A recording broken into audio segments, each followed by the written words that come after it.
All right, time to get started. So last time we were talking about triple integrals. Just barely got started on the idea of triple integrals. And again, roughly speaking, sometimes you need to chop up an interval. And the process of chopping up an interval and writing down this Riemann sum expression, where you add up little simple answers over, a bunch of pieces, is a single variable interval. If you chop up a two-dimensional region, then you can add stuff up, accumulate, if you like that word. The whole is the sum of the parts over a two-dimensional region. That's a double integral. Well, sometimes you need to make an argument of this sort where you argue that the whole is the sum of the parts on a three-dimensional region. We live in a three-dimensional world. It's not that surprising, right? Almost to be expected. So what we did last time is we wrote down a lot of those details. And here we go. Here's a three-dimensional region that I might need to chop up for some reason, right? I might need to make a whole is the sum of the parts argument. How much mass is inside of this box, for example, right? Well, I can chop up all that mass into a bunch of little itty-bitty little pieces of mass. I can compute how much each of these individual pieces of mass is, and then just add up over the entire box, right? So here's the process of adding up, and here's how much mass there is on each little piece. And now if you're talking mass, then it's mass per unit volume times volume. If you're talking about, what was the other metaphor we used? Flies, right? Or mosquitoes may be more relevant to this time of year. Then it's mosquitoes per unit volume times volume. It's always stuff per unit size times size in all kinds of integrals, right? Anyway, the point is, this is what it looks like if you have a three-dimensional region. And we use this as our motivation to define what we call a triple integral, denoted like so. Very believable notation if you think about it. After all, that is volume. Right? And we know that this summation over three indices, well, that's a strong word, no, but we suspect that this summation over three indices, right, might end up with three separate single variable integrals, which is going to bear out, but let's give it time. So anyway, this is our notation. So this, keep in mind, now we've just defined something called a triple integral. I want to remind you that when you define something, you're really kind of just creating a shorthand, right? Don't think of this as a new thing, and that this is just some details, right? No, quite the contrary. This is the thing. This is what we're actually interested in. We're interested in Riemann sums. We're interested in chopping up a domain, making an accumulation argument, the whole is the sum of the parts. That's what we're doing, right? This is just notation. It's a shorthand, that's it. Right? Okay. All right, so that's where we ended last time. So now we've already answered this question here, but here is an example of an application that you can do with a triple integral. Somebody asked, how much mass is there in a rectangular box? When you understand, you're told, it's given that the mass per unit volume is depends on your location, depends on X, Y, and Z, and perhaps in an inconvenient way. So you can't just, wouldn't it be nice if it didn't depend on either X or Y, something like that? Then it'd be a single variable calculus. But anyway, if it depends on all of X, Y, and Z, single variable calculus doesn't cut it. Right, so what we have to do is say, okay, well, I'm going to chop up the mass into a bunch of little pieces of mass over the entire three-dimensional box. Whole is the sum of the parts over the entire box. And then I can just say, okay, well, on any given little piece, mass is density times volume. Right, and now again, this is just a shorthand notation, but the punchline is this question that I was asked can be answered with a triple integral. Is everybody on board with me so far? Now, I do want to emphasize that there is this big looming question of how on earth do I compute these things? I haven't said a word about that yet, right? All we're doing now is kind of strategizing. I'm developing a notation to conveniently say that I'm going to try to chop this thing up into pieces and then add up the pieces. I haven't addressed the pretty substantial question of how on earth would I actually go about doing that. Okay, we'll get to that momentarily. Okay, so now I want to remind you of a couple of things. Here's a couple of observations about integrals that we've seen since long ago. Single variable integrals, for example. Now this again. Oh yeah, question. Yeah. So this is in my Math219 notes for Chapter 5. It's of the Math219 book, of course, and it's page 13. Yeah. Okay, so single variable integrals. Y'all have a couple of different ways that you can think about single variable integrals. You might recognize what I'm about to show you as different applications of a single variable integral. Sure, they are different applications. I prefer to view this here as these are different ways of visualizing single variable integrals. So the standard that everyone's first experience with a single variable integral is that single variable integrals compute area, right? And y'all recognize the setup. It's the area under a graph, blah, blah, blah. Okay.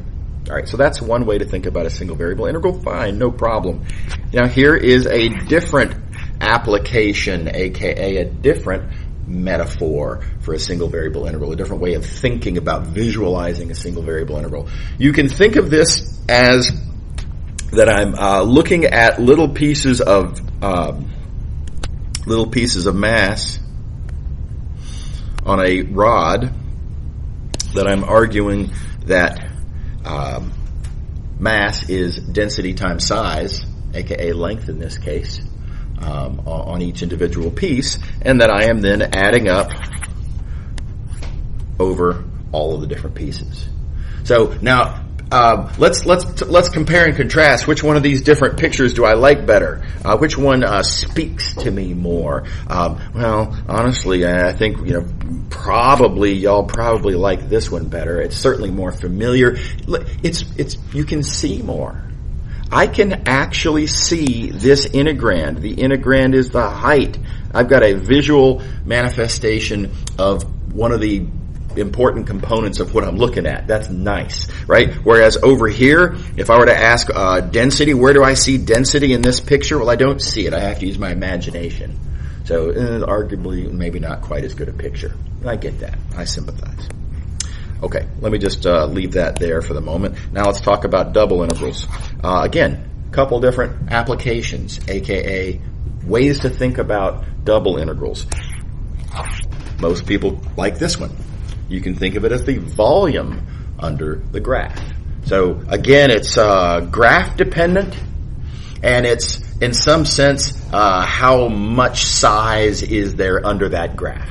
Size appropriate to the context, of course. So again, very appealing, very analogous. We like that. Here's another application, aka way to think about it. You can just kind of remember that, look, what this is doing right here, integrand times differential is representing how much of the quantity in question do you find in any given little piece. And then I'm adding up over the entire domain. Same basic idea, just two-dimensional instead of one. Again, which do you like better? My best guess is that most people like to think of it in terms of volume. Okay. Now, here's the problem. Notice that for a I didn't mean to do that. For a one-dimensional integral, you get a two-dimensional picture. Notice for a two-dimensional integral, you get a three-dimensional picture. You notice the pattern. The picture is always one dimension bigger, one dimension harder to draw, one dimension higher, right, than the integral in question. So if we ask the ugly question, what are we going to do when we get to triple integrals? Three-dimensional integrals. Well, if you like this pattern over here, if you want to follow the, let's think in terms of graphs and how much size there is under it. Well, bad news, unavoidable. Don't blame me, not my fault, right? But you're going to have a four-dimensional picture. This is clearly not doable, right? It's not reasonable. It's not realistic. So this is one of the big reasons that there are various reasons, right? But I, as you all know, am kind of cool on the idea of graphs. I think they're a little overused, a little overappreciated. Not that they shouldn't be appreciated, but I think they're overappreciated because in the attempt to understand the kinds of integrals that you are going to see in various applications in whatever your field of study is that causes you to be taking this course in the first place, right? You cannot make sense out of triple integrals this way. So I'm making a big warning out of this because I don't want students to, put all your eggs in one basket, as it were, and just insist on, look, I don't this whole other applications they have, whatever. I'm going to insist on thinking about integrals this way. It's not going to work. Right? So you kind of have to branch out a little bit conceptually, try to re-intuit single variable integrals, for example, as mass of a rod. Not that you understand that this is an application, but that you should be in trying to develop an intuition for thinking of single variable integrals this way. And that you should be trying to develop an intuition for thinking of double integrals this way. Because if you do, then the pattern continues just fine. And one-dimensional picture for a one-dimensional integral, two-dimensional integral, two-dimensional picture, three-dimensional integral, three-dimensional picture. Everything's fine. There's no problem. It just works and fits.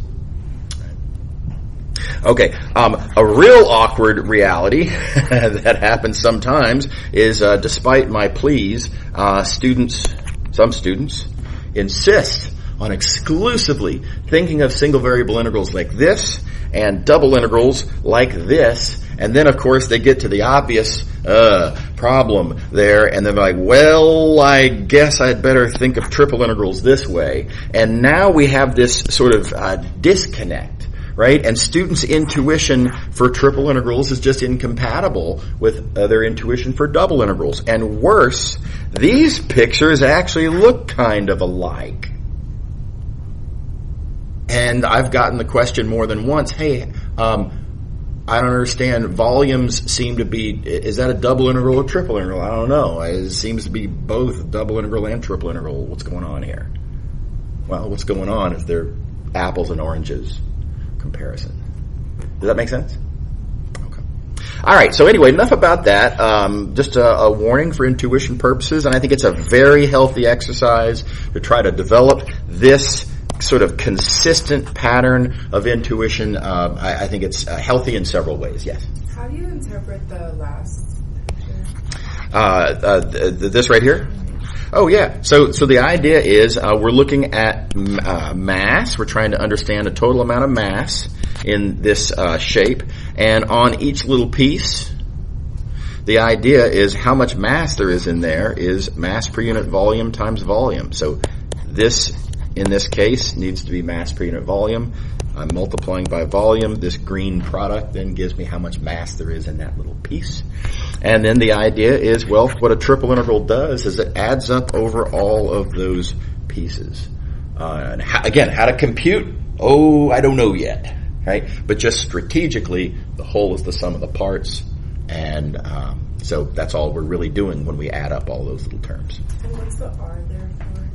That's just telling me the name of the domain. So this little blob that I've called that is my domain. That blob is just called R, and I have to give it a name because it's part of the notation. Yeah.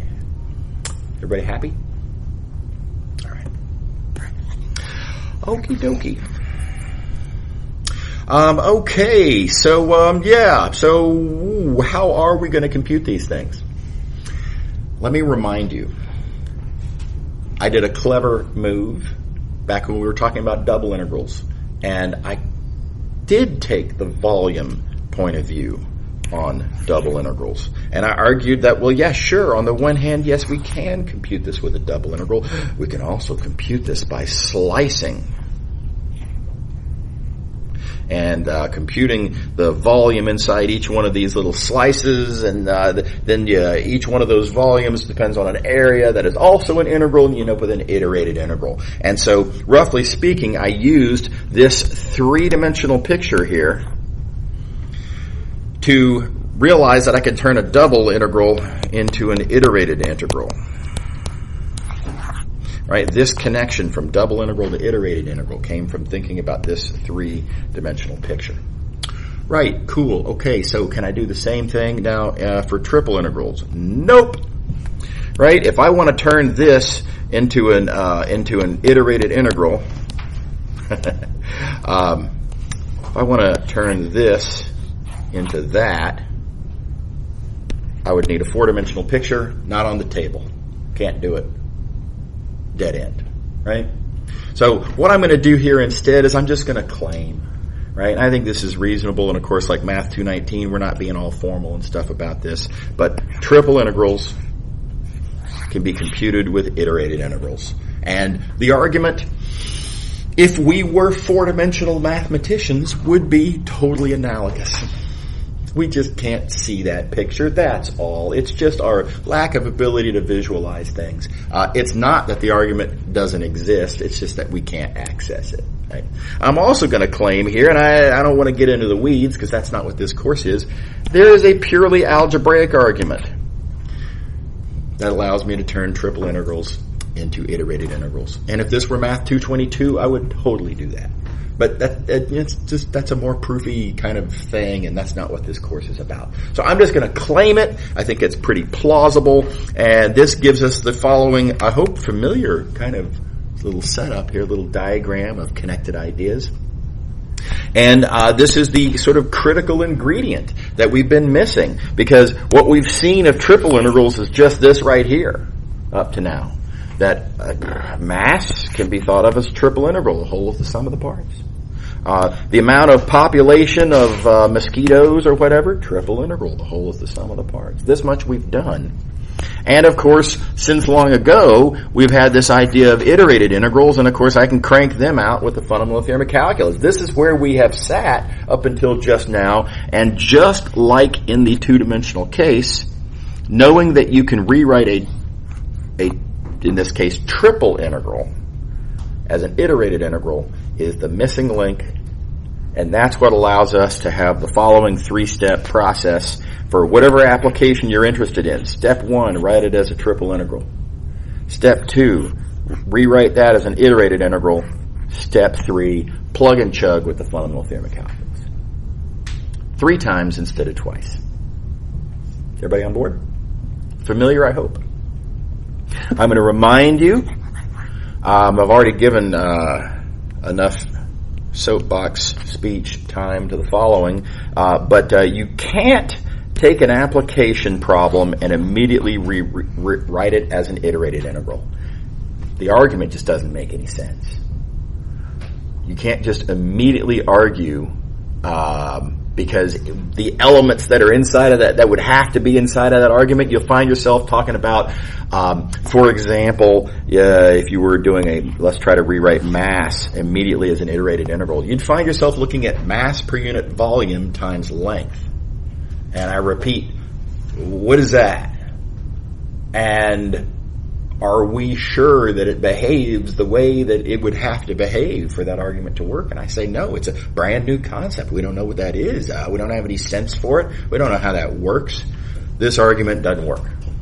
So I emphasize, I think this is a really important point.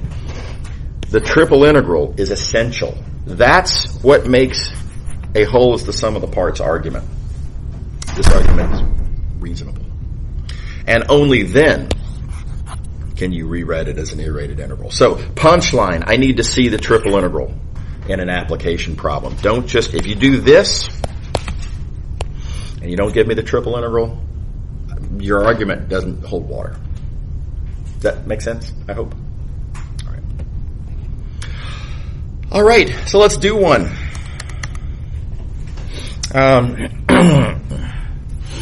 we have a rectangular box. Y'all recall this notation, but just to, as a reminder, this is the range of values of x, this is the range of values of y, this is the range of values of z on this box. And I want to know how much mass is inside of that box, and notice my density function is not only is it not a constant, but it actually also depends on all the variables. I got x's, y's, and z's in there, so it's wildly non-constant. Okay, so 3-step argument. Triple integral, the whole is the sum of the parts. This is an easy argument to make because this is a little piece of mass. It's mass per unit volume times volume. That's what mass is. And this just says I'm adding up over the whole region. Okay, next, the big theorem that we just claimed. Triple integrals can be written as iterated integrals. Notice the range of values for y on that box is the y bounds.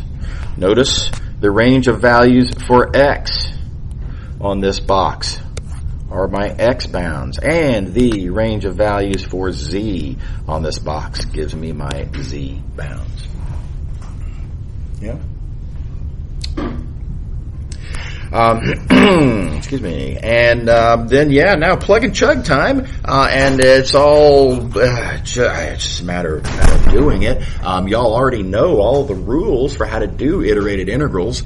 Just remember that whatever integral you're looking at, any variables further to the outside are to be treated as constants. Right? Big point.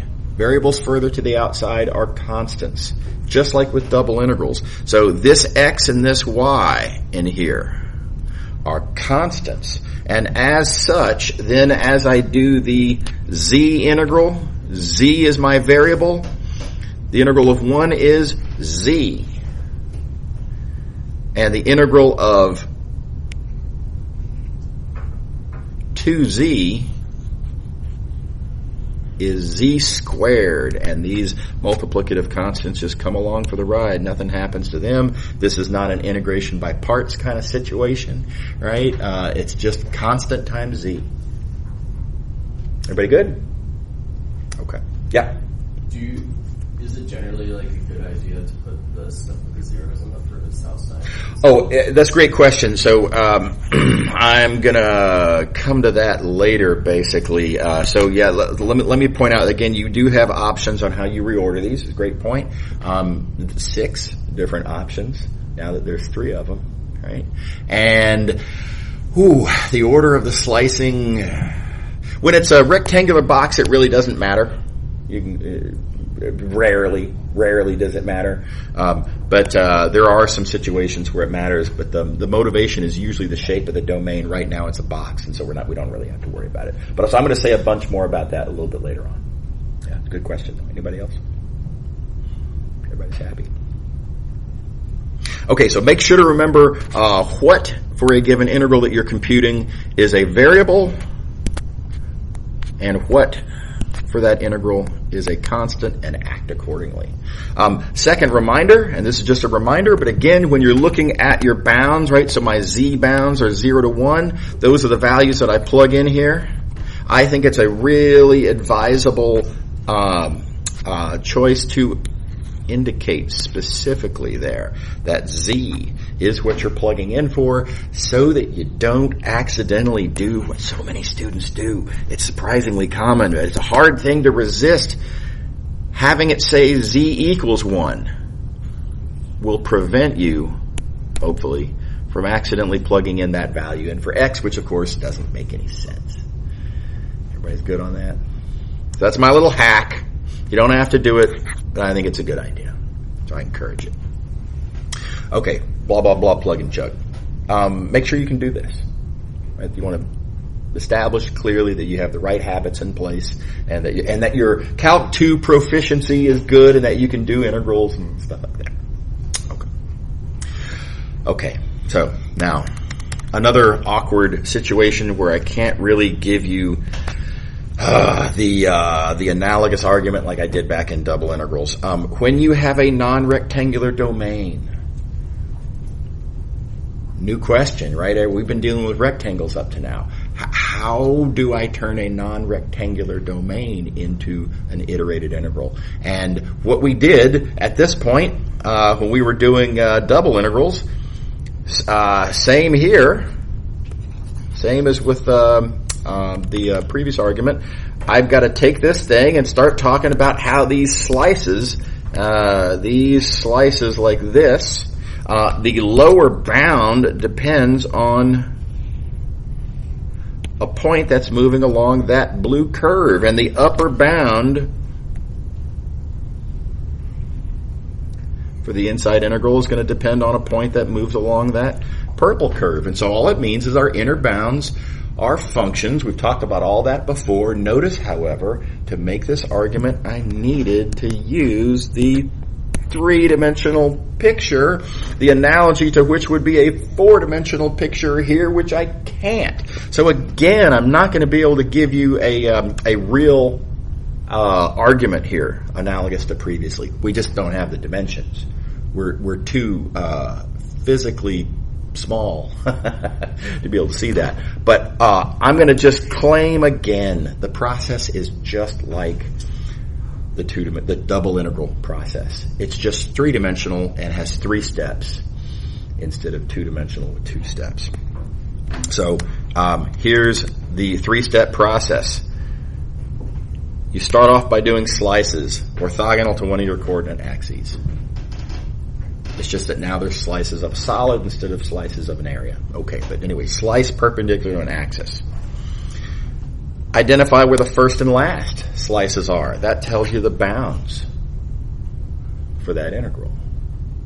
That's how we did it with double integrals. I claim that the same works for triple integrals. And then we fix a slice and then repeat. Then we start slicing orthogonal to a different coordinate axis, the other coordinate axis when we were doing double integrals. And identify the bounds, et cetera, et cetera. The main difference here is that the picture is three-dimensional. I'm going to talk through all of this in a moment. And instead of doing it once, twice, and being done, as with a double integral, I'm going to have to then go back and do it a third time. That's it. Everything else is totally analogous. All right, let's do one. So here's a generic lump. All right, I am going to zoom out so I can fit all this in the picture all at once. So here is a generic lump, and let's suppose I wanted to do a triple integral on this non-rectangular box of a three-dimensional domain, right? Okay, well, following the process. Now, for no particular reason, I'm going to put the x differential on the outside, so I'm doing my x slicing first, right? And so as I move in the x direction for any given value of x, you got to kind of use your physical imagination here, geometric imagination. This is what one of those slices looks like. It's like a cross section of a bean, right? So that's my x slicing, first and last. Well, the first one is going to be over there. Whatever the value of x is on that first slice, that's going to be my lower bound for my x slicing. And then over here is the last slice, perpendicular to the x-axis. Whatever its x value is, that's going to be my upper bound. Is that cool? Right, fine. Now, following the instructions above, I'm going to fix the value of x. That means that I focus all of my attention now is focused on just this x slice, that single x slice. I'm no longer interested in stuff that happens over there or over here, because I'm only interested right now in one x slice. Now, don't worry about that stuff that we're ignoring. We're going to get it later.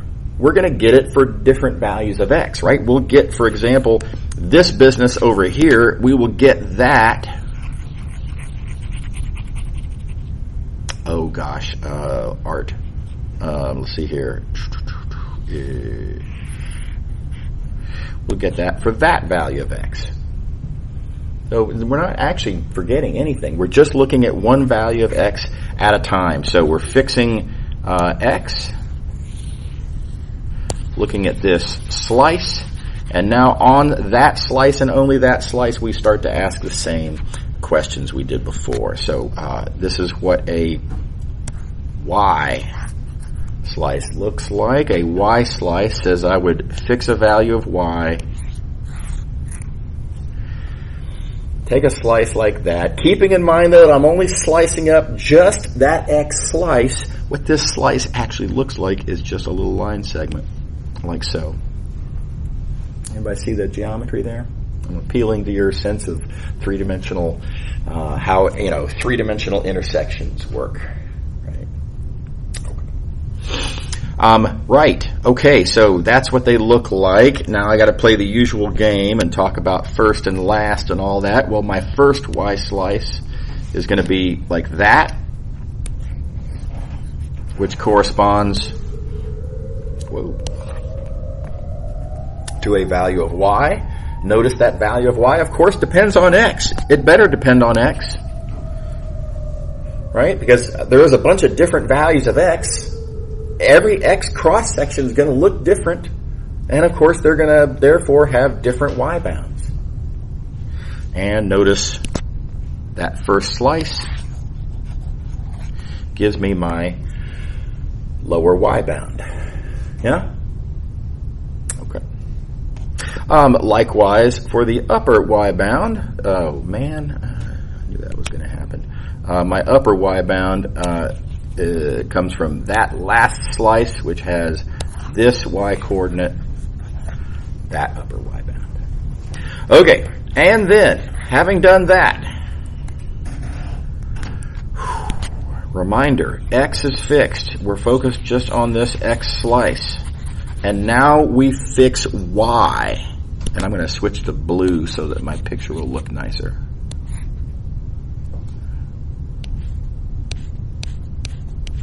Now x and y are both fixed.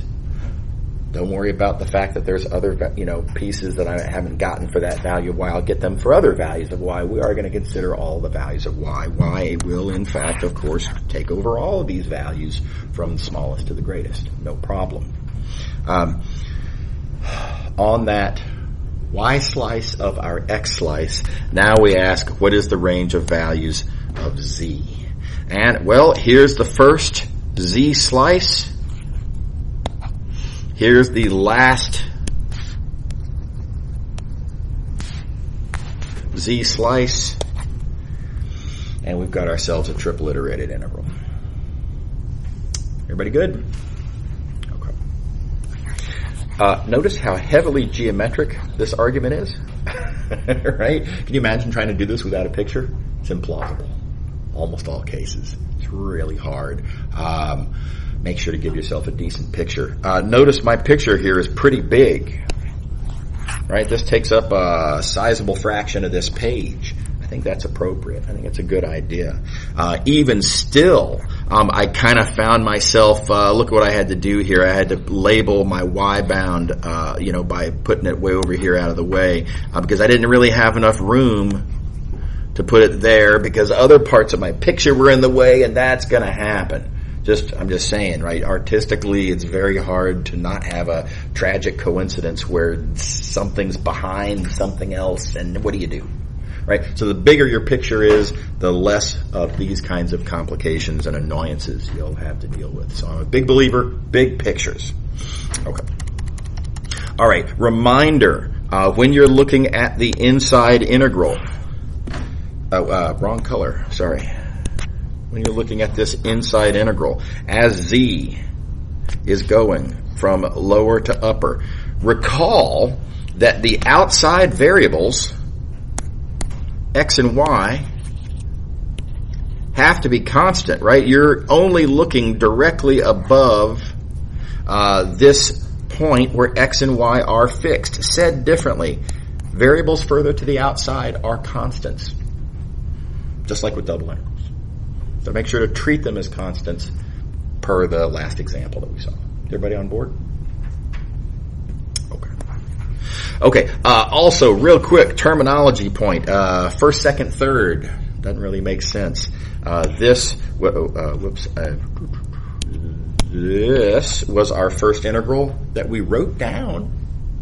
But when we get to computing, we have to go inside out. So this will be the first integral as we compute. So this terminology, first, second, third, doesn't really make sense. So again, I encourage a different language. I like outside and inside for the outside and inside ones. I think that's easy and natural. And this one here in the middle, well, you can call it middle, but you can also call it second, because whichever sense you're thinking, it is second in both senses. So that's a lucky break. But I honestly tend to do inside, outside, and middle myself. Okay, is everybody happy? Yeah. I've already talked about these 2 points, and then just one last reminder, when you're trying to figure out these bounds, the big idea is identify the relevant point that dictates that bound. That point's going to be on a surface or possibly multiple surfaces that you can identify from your picture. Make sure to identify those surfaces.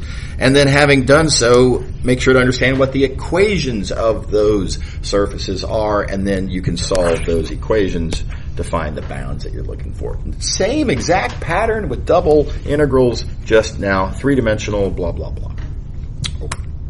Okay, so let's do one. We're going to get our hands dirty here. And let's see here. Yeah, do it like this. So we have here a tetrahedron. There, so this is a solid tetrahedron. Over which, what is our applicant? What are we actually doing? Are we computing mass? Are we computing the number of mosquitoes? What's the object in question? Not relevant to what we're doing here. Right now, I just want to focus on turning a triple integral into an iterated integral. So where this triple integral came from, don't worry about it. Maybe we're computing mass. If it makes you feel better, sure, we're computing mass, and F is density. Fine. But the point is, it doesn't have to. It could be anything. We're just going to focus on just this part, step 2, as it were, how to turn a triple integral into an iterated integral. That's all. Okay. Now, starting on the outside, as usual, no particular reason. I'm just going to start with x on the outside. Here's my first x slice. I'm going to call it geometrically obvious that on that first slice, I wish my stylus would work better. On that first x slice, x is kind of obviously 0. After all, it's the YZ plane. It's just, there it is. Is that cool? Everybody's happy. Maybe not quite so obvious for the upper bound. As we, again, keep going, or recall, we're slicing perpendicular to the x-axis. As we keep going, the last x slice is this point here. Now, where is that point? Now, you might have a good sense for the geometry of this particular tetrahedron, and you can kind of see certain algebra happening, and maybe you can just kind of see that the answer is 1. Okay, let's focus instead, though, on what is the process. You can't just rely on your inner oracle, right? That's not a good plan, right? There will be situations where your inner oracle is stumped, right? So let's think about what is the process, the mechanical process that allows you to identify that value of x. And here we go. That point is on various surfaces. The first one I'm going to notice, it's on that surface right there that has that equation. Thank you, picture. It's all about the picture is what allows me to see that, right? How did I know that I'm allowed to write down this equation? I'm not going to write down all of these equations. How do I know that this one is part of the story here? Picture. Everybody see that? This is a really important point. You have to have a picture. If you try to just, I'm just going to rely on the algebra I'm just going to combine the equations in the way that, I don't know, seems kind of plausible algebraic. It doesn't make any sense. That's not an argument. Again, it's all about arguments. It's not about answers. And we need the picture here to have a good argument. Okay, so, the picture tells me I'm on that plane, so I get that equation. Picture also elbows. Oh my gosh, I hate that. Picture also tells me we're on that plane that has that equation. Cool. The picture also tells me we're on that plane that has that picture. So it remains, we're trying to understand this one point here, but that point's on various surfaces. Those surfaces have various equations. So to understand this point, I need to solve these equations. And in particular, keeping in mind what I'm interested in is a value of x. Within these equations, I need to solve for x. And that's not that hard. Algebra, easy to plug in, blah, blah, blah. And there's your upper bound, which is 1. Everybody good? So notice I'm following this process. You want to understand a bound, identify the relevant point, see what surfaces it's on, write down the corresponding equations, solve. Okay. Alrighty. Now I'm going to go into similar detail for the upper bound for y. I guess the first thing I should say is we're going to fix x, so we're going to look exclusively at this generic x slice. We're now apparently doing our y slicing next. I have a question. Yeah. Before we go into y. Yep. How do we get the lower bound for x? Yeah, so the lower bound for x, I argued that if you just look at all these slices, the first such slice is this one back here. And I can just tell that slice. I mean, I can see it right here in the picture. It's in the the YZ plane, which is where x equals 0. And so this, I'm just going to call this kind of a freebie because the picture just makes it clear. And if I really wanted to, I could say, okay, well, let's study that particular point. What do I know about that point? One of the first things I would write down is that it's in the YZ plane, which has this equation, solve for x, and you get 0. But it's just kind of, sometimes it's just clear. You know what I mean? Is that satisfying? Yeah, good. Good question. Okay, so so focusing now on an x slice, moving on to our y slices. As I go in the y direction, as I slice perpendicular, again, my slices are, if I take these kinds of slices of my x slices, I just get little line segments like so. First and last, well, the first one is over here, where y is obviously 0. It's in the xz plane after all. Right? So again, sometimes it's just clear from the picture, not much needs to be said. Now let's look at the last, again, focusing on this value of x. Let's look at our last y slice. The last y slice is there. I so need the picture to be able to identify that this is the relevant point. The picture is the thing, right? So give yourself you have to have a picture. Again, 2 reasons. 1, to help you see what's going on yourself. Secondly, perhaps even more importantly, so that your grader can see your thought process and understand that the reason you wrote down what you wrote down was because of good geometric motivation. Okay. All right. So anyway, there's my my y value, and let's see what planes is that on. First observation, and this is a tricky one. This point is on a plane that is described by just that we've already fixed x. Now, this is a silly way to write this down, but somehow I find this satisfying. I don't know. You don't have to do it if you don't want to, but I like to write down x equals x in a it is what it is kind of sense. It's been set. It's fixed. That's just a reminder to me that my answer is allowed to depend on x and that that's okay. You don't have to write it down. I find it satisfying. What else do I know about this point? Again, this blue point. Well, it's in this plane. That equation. Cool. What else? Well, it's in, thank you, picture, this plane, which has that equation. Thank you, picture. Why am I doing all this? I forgot. I lost track of I'm trying to find apparently a value for y. I'm trying to understand this point. I want to know the y bound. So in this equation, in this trio of equations, I solve for y. Yeah? Yep. Can you plug in 0 for x or no? Absolutely not. No. So x equals 0 would be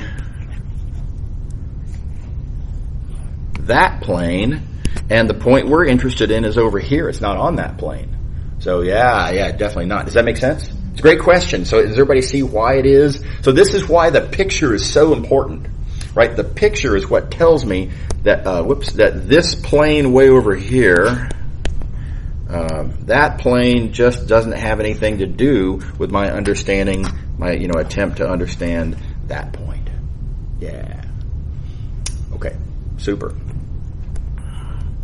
Okay, right. So now let's talk about the z bound. So again, we're going to keep x fixed. We're going to keep y fixed. X being fixed, y being fixed.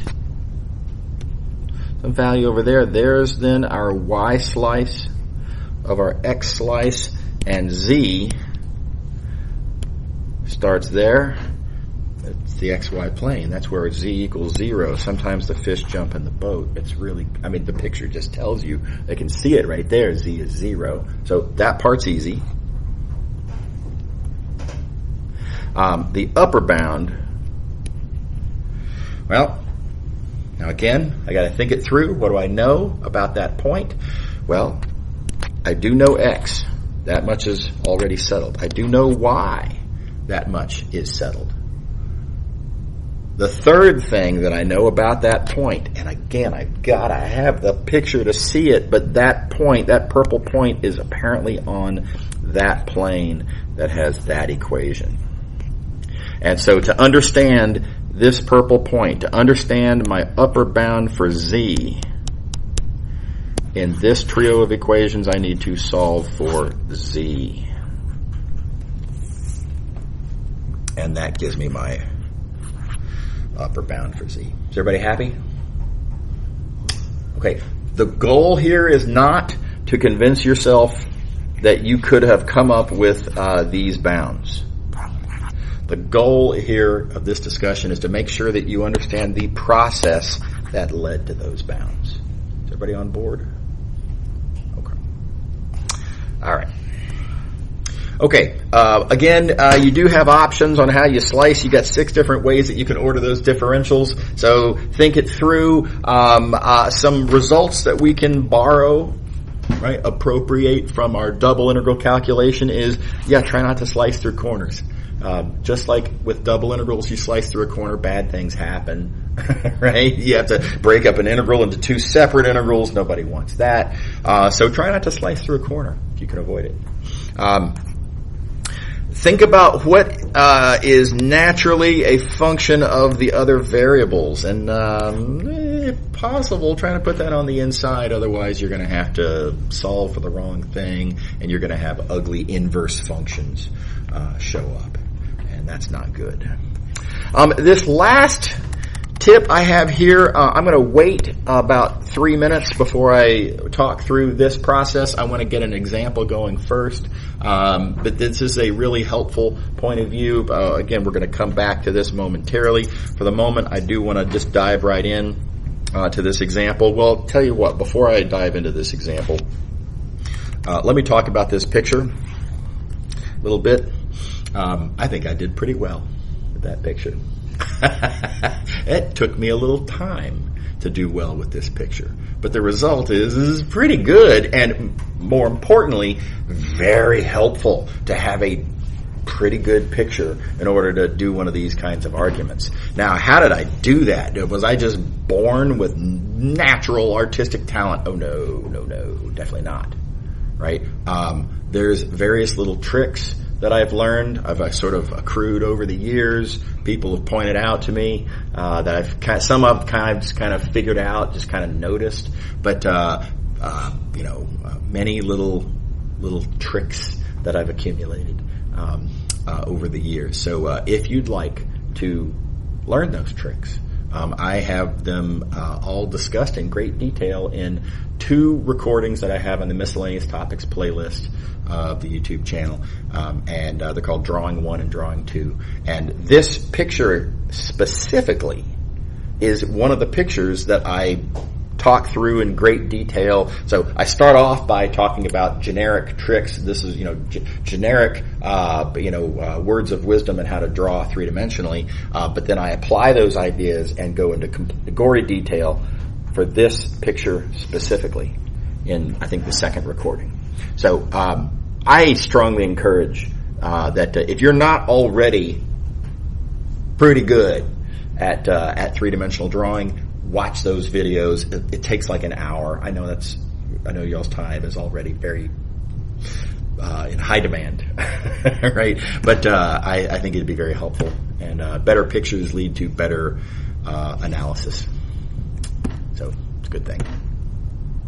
Okay, so alrighty, here is the story. We've got a region defined let's see, it's bounded by z equals 1, which is some plane up there, and then z equals x squared plus y squared, which is a paraboloid like this, and I want the part that's bounded by those and that is in the first octant.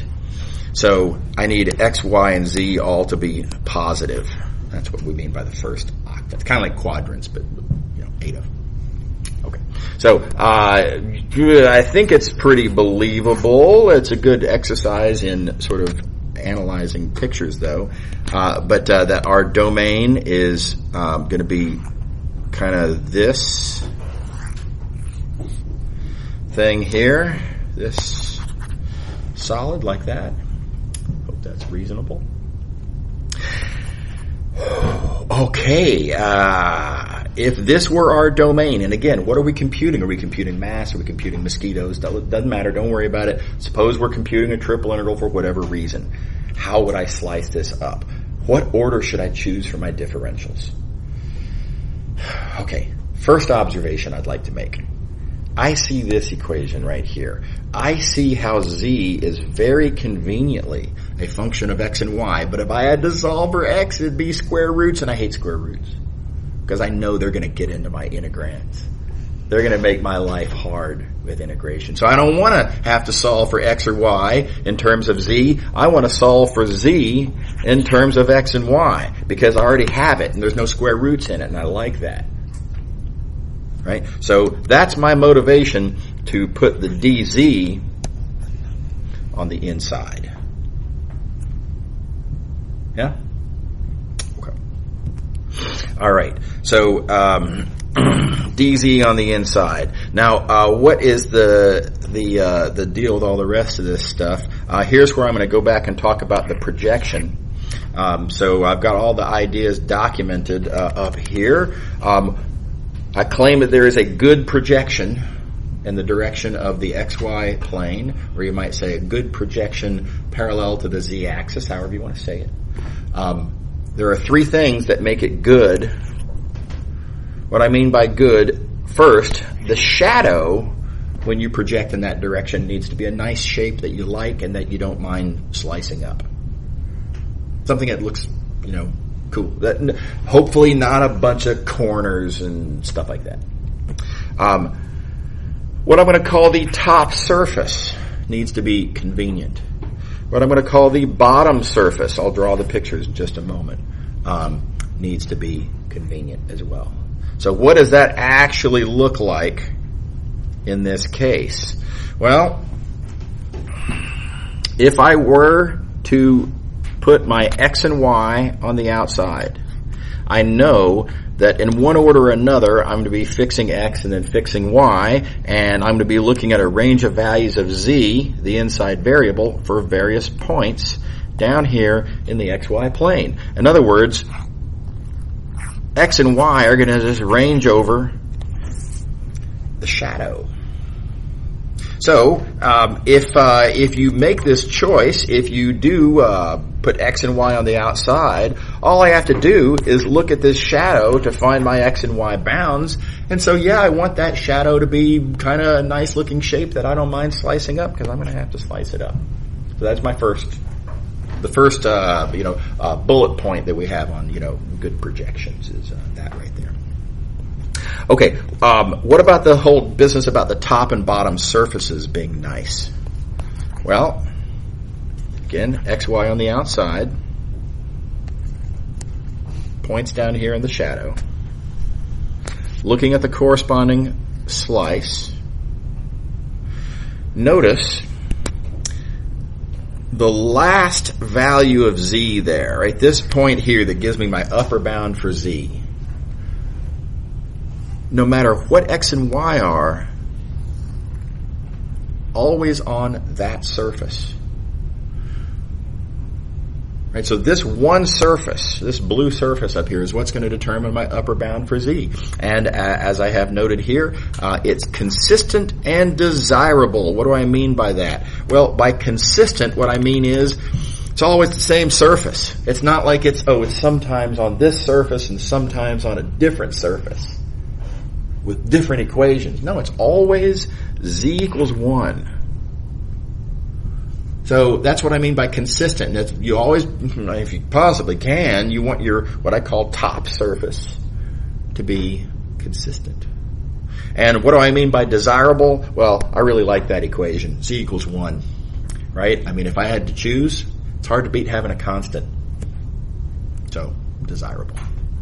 Okay, so my top surface is consistent and desirable, and then analogously, here's the bottom point for the Z slicing, and it's always on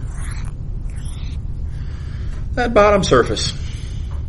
Always the same surface, that's the consistency. Has this equation, not that bad. No square roots at least, so desirable.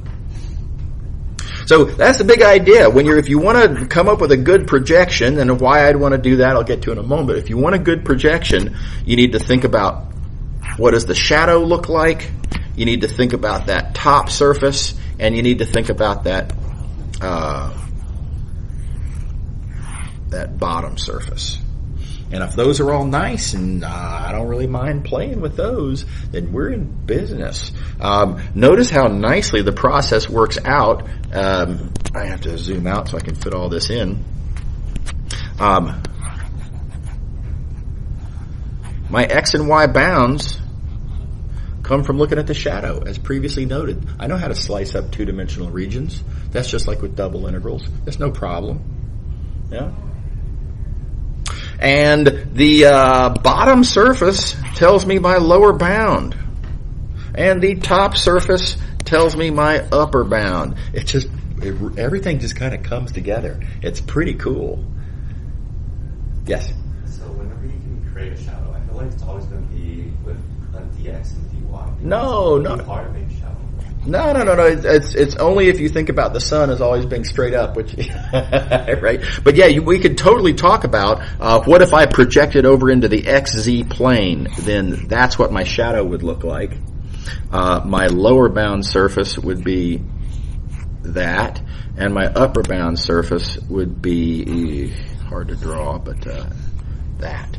So this is what the projection looks like if you are sort of in the Y direction, or what you might call projecting into the XZ plane. Yeah, now, and you get to decide for yourself, is that something I want to deal with? I'll tell you why I don't like this, is I don't want to have to solve for Y in this blue equation here, which after all is that, if I had to solve for y, that's going to make me unhappy because I don't like square roots. So I would call this a not that great of a projection. Does that make sense? Yeah, right. All right. Okay, so now I'm going to let y'all go through the details here. Again, think about this region down here to get your x and y bounds. And then you're going to be solving for z.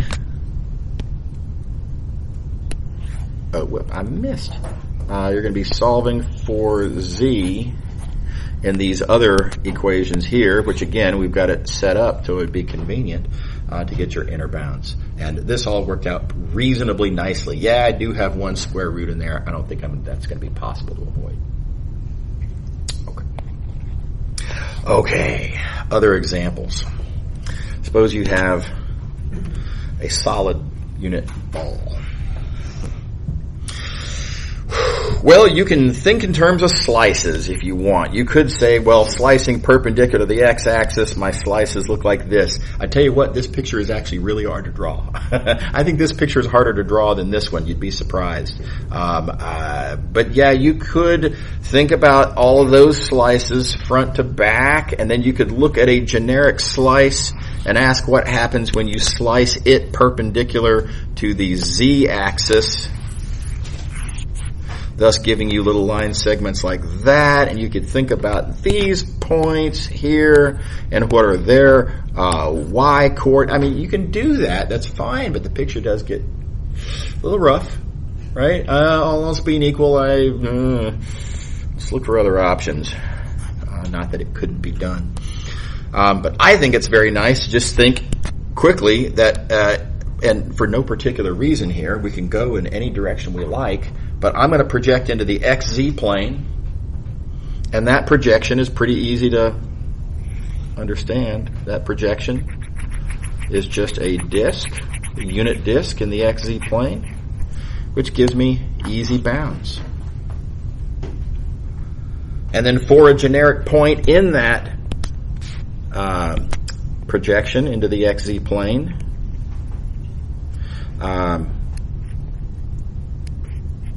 there's going to be a point on the left surface, if you will, a point on the right. Let me use colors a little bit better here.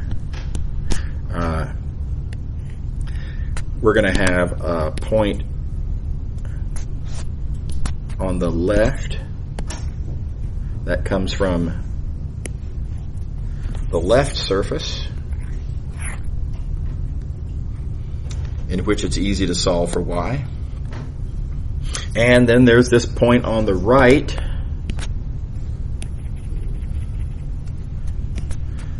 that comes from the right surface, if you will. And it's easy to solve for y in that. So I like I'm a big fan. I don't want to say always, because it's not always, but in very many situations when you're doing triple integrals, thinking in terms of projections will make your geometric sort of challenge a little bit easier to deal with.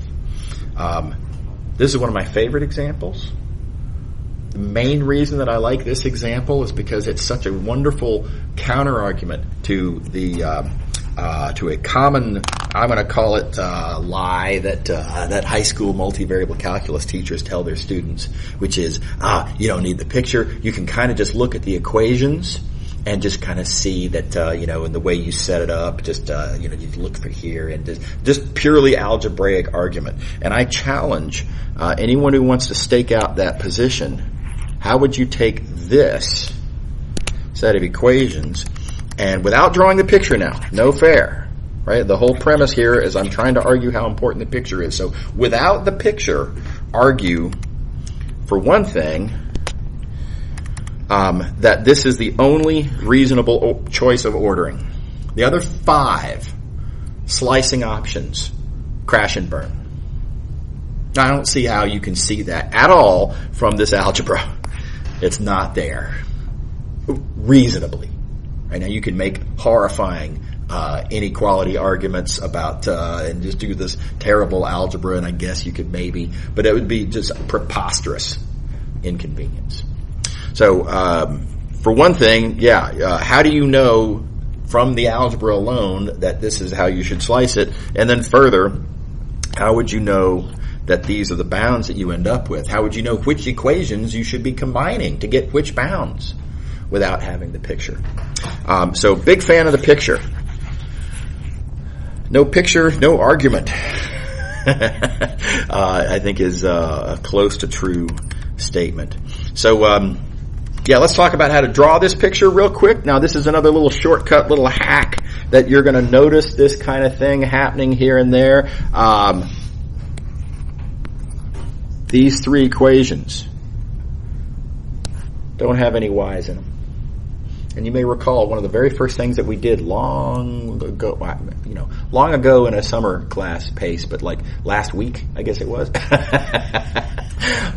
We made this argument that if there's no y's in the equation, then that means that those planes are parallel to the y-axis, right? And it's pretty easy to draw them then, right? And these three equations give me, I'm going to say, basically this triangular prism that extends in both directions. And then at that rate, it's kind of almost all over. Y equals 0 is just this right there. Right? Y equals 0 is the xz plane. You can see how your prism intersects the xz plane.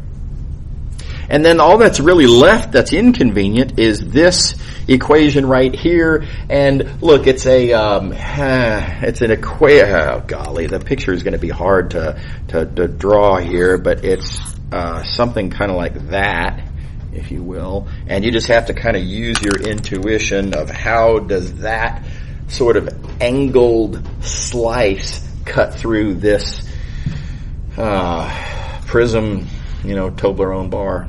Right? How does that cut through there? And how does that cut through? And it's going to make some sort of a weird slice like this. So all together then, we end up with this picture here from these equations. Nice little foot in the door about noticing so many of these equations that don't have y's. So be on the lookout for that. This kind of stuff can be very convenient. When you have a geometrically challenging circumstance, I mean, what a nightmare, by the way, if you were to have 5 random planes cutting through at various wacky angles. How would you draw that? Oh my God, I don't know. I don't know if I could, generally speaking. So a seemingly impossible problem turns into not that bad. So anyway, heads up. I like to observe there's a nice projection into the XZ plane. The projection itself, the shadow in the XZ plane, is a triangle. I'm not scared of triangles. That's cool. No problem. There is the lower bound, also the same triangle. The upper bound plane, this triangle. Always the same upper bound plane. Not that bad of an equation. Always the same lower bound plane. Not that bad of an equation. Life is good. This is a good projection. And if you try any other directions, it will fail. So, for example, let's try to project down to the XY plane. Well, there's that shape. I can deal with that. That's not that bad. The lower bound, same slice. That's not that bad. But look at the upper, right? Where is the upper bound for Z going to come from? Well, it's going to be on this kind of roof, if you will, and that's 2 separate planes with 2 separate equations, and so we have a consistency problem. You need like 2 different triple integrals. Yeah. But that would be a pain. But that's exactly what we're trying to avoid. So yeah, but yeah, you totally could. It's just you don't want to. Right. So yeah. All right, good projection to the XZ plane, and so this motivates putting X and Z on the outside.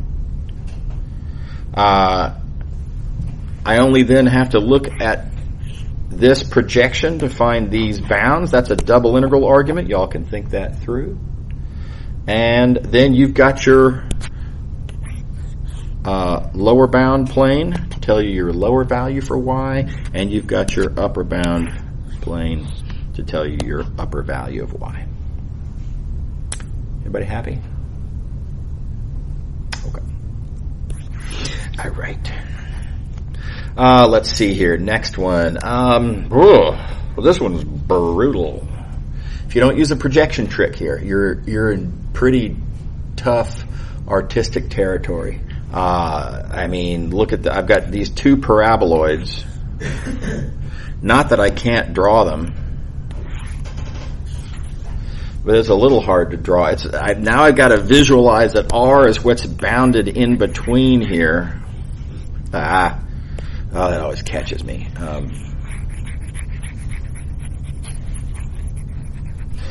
Like that, right? So, oh my gosh. And now let's imagine we didn't do a projection argument and we started doing slicing. What does a slice of this look like? It's hard to draw. Just for humor value, I'm going to take my best shot at drawing one of these slices, and this is not my first time. So it's not going to be horrifyingly bad, but still, it's kind of bad. But that's what one of the Z slices would look like, for example. Rated hard. Geometrically, all else being equal, I don't want to have to deal with drawing stuff like that. It's, yikes. But there is a very convenient projection argument. The shadow of this shape is over here. It's a disk. It's not hard to deal with. This is in the XZ plane, that is, so that part's pretty straightforward. The lower bound for y is going to come exclusively from that surface, in which it's easy to solve for y. And the upper bound for y is going to come from that surface. Again, easy to solve. Oh, come on. Easy to solve for y. And not that bad of a result. Much easier to use projections. Is everybody with me? Okay, let's see here. Now, real quick, before we do change of variables, I want to talk about symmetry. Actually, you know what? This is probably going to be a good last topic for today. We've already done symmetry. Y'all get the deal with symmetry, right? It's a really powerful, convenient argument, and we came up with a two-dimensional version of it that required understanding reflections. Well, now that we're in 3 dimensions for triple integrals, reflections operate through planes. So reflection, again, it's exactly what you think it is. You can say that precisely and talk about perpendicular bisectors and stuff like that. But it's easier just to think of this as being, it's like when you look in the mirror, right? It's exactly the same thing. And just analogously, we can talk about odd symmetry being if you get a minus sign in the value of the function when you reflect. And we can talk about a symmetric domain as being a domain that is its own reflection. And again, usually the picture, it's usually pretty clear. You don't need to prove that. You just need to have the right geometric sense for it. And of course, you do have to state it if you use it, and you do have to be correct. Okay. So with all of that, the theorem is exactly the same. If your integrand is odd, if your domain is symmetric, specifically both of these conditions have to apply. Specifically, they both have to go through the same plane. Exactly the same theorem, exactly the same conditions, exactly the same asterisks, right? And exactly the same conclusion. Your integral is equal to 0. No slicing and dicing necessary. No projection arguments, hard geometric pictures. It's just 0. Gotta love it. Okay, quick example. Suppose you're looking at the unit ball. Now, I don't even need to draw the unit ball. I have a lot of personal experience with balls, right? I mean, since I was a kid. And balls are highly symmetric, right? I've got a bunch of options for what planes would make this symmetric. Countless, infinitely many options. That said, now, do keep in mind I need to make a choice that will also make the integrand odd, and I'm going to choose the XY plane. I'll tell you why in a second here. But if I choose the XY plane, that puts a minus sign on the Z coordinate. Now you got to think through the picture there, right? But this is the formula for your reflection. And if you have this formula for the reflection, because of the plane that you've chosen, you can establish the oddness by carrying that through, right? Just crank it out, see what happens when you plug in that minus sign on the Z coordinate, and notice that indeed you do get the negative of the original value of the function. So everybody wins. The domain's symmetric, the function's odd, integral 0 by symmetry, it's all over. That said, how on earth did I make this decision to use the XY plane, right? What was my motivation there? Oh, and my computer's mad at me again. So here's the motivation. I worked backwards, right? I looked at this integrand here, and I thought, okay, I see some even powers there, but I see an odd power. I love odd powers. When I'm trying to make an odd function, odd powers is nice. And I thought to myself, oh man, I'm gonna, if only my reflection actually put a minus sign on the Z coordinate, this minus sign would combine with that odd power, and boom, that's gonna give me the minus sign that I need. Right? So, again, my rationale, this odd power of Z made me want a minus sign there in my reflection formula. So, said differently, that odd power of Z made me want this reflection formula. And then I just had to ask myself, is that formula there actually a reflection through an actual plane? And if so, which plane? And yeah, it is. It's a reflection through the XY plane. Does that make sense to everybody? So sometimes your choice of symmetry argument is going to come from the shape of the domain. We saw a bunch of those last time, right, when we were talking about double integrals. And you look at the shape of the domain, and it's only got so many symmetries, and you know, pick the one that seems most reasonable. Sometimes, however, it's the integrand that'll motivate your choice. And now it remains that both have to work, right? I mean, your domain has to work well with your choice, and your integrand has to work appropriately with your choice. But the motivation can come from either, and in this case, the motivation comes from the integrand. And I'm out of time. We'll draw the line right here before my computer dies. And yeah, see y'all tomorrow. Have a good day.